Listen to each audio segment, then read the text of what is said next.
Magandang araw mga ka-farmer dyan. Sa araw na ito, ang video na to ay magpapakain tayo ng mga alaga kong mga bibi, may mga manok. Ayan sila, ang dami sumusunod. Kaso ngayong tag-ulan, mahirap magparami pala pag tag-ulan. Yung iba, namamatay.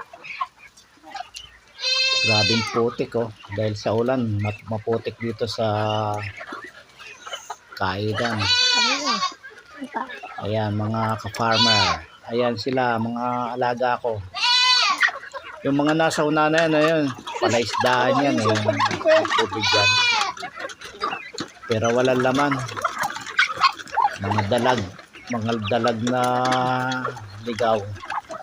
Ayan, yung mga ang ginawa kong kainan, yan yung parang siparlin. Tapos yung pagkain, inahaluan ko ng kangkong na giniling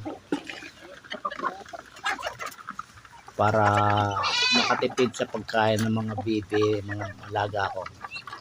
Ayan mga ka-farmer, ang dami na. Ispatan mo kung saan ka tumitingin. Marami-rami na rin, kaso ngayong tag-ulan wala. Hindi pwedeng padamihin. Namamatay yung dahil giniginaw sila eh.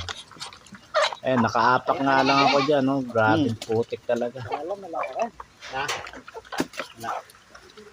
Ayan, pati yung kalapate, yan, nilalagyan ko lang ng pagkain ng pagkain.